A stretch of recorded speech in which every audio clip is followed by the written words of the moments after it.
Hello everyone, welcome to Automation Community. In this section, we are going to see about another two types of timers in CX programmer, that is TIMH and TIMHX.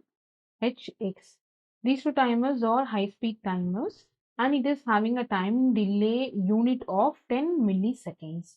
This is similar to the previous two timers, but here the time delay unit is 10 milliseconds. So the instruction will be looks like this: TIMH and TIMHX. So X is for binary and this is BCD.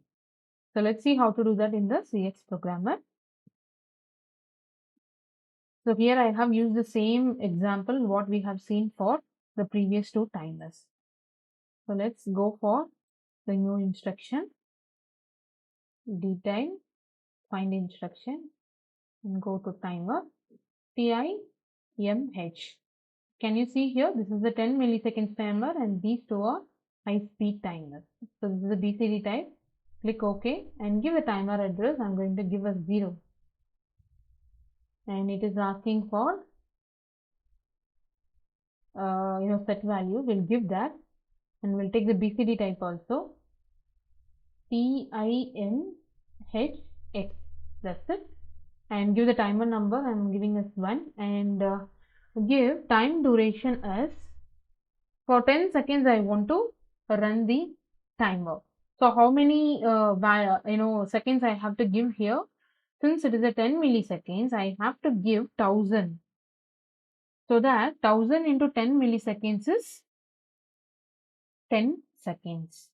So this is a small conversion you have to do. So that's it. So same like here also you need to give the value. So I'm using hash here and same 1000 I'm giving. So that's it. So what will happen after 10 seconds, this output will on, and after 10 seconds, this output will turn on. Okay. So let's go online and check.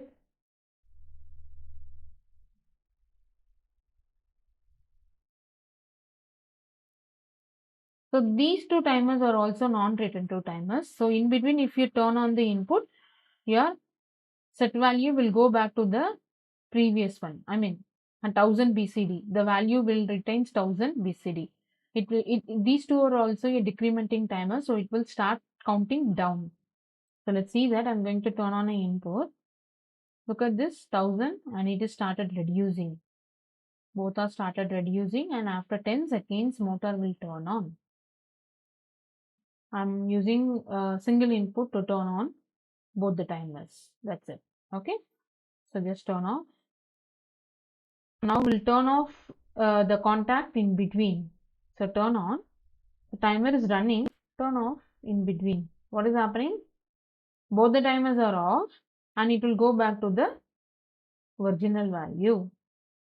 So it is not returning where it stopped. So that's what it is called as non-retentive timers. So this is the high-speed timers in Omron and the unit is 10 milliseconds time delay, right? So I'm giving 1000 as for 10 seconds. So you need to take a timer feedback, same as the previous one. Contact you have taken and you have given the timer address. Alright. So I hope you have understood these two timer instruction. I'll meet you in the next session with another two timer instruction in CX programmer. Before that, kindly like and subscribe our YouTube channel for more updates. Thank you.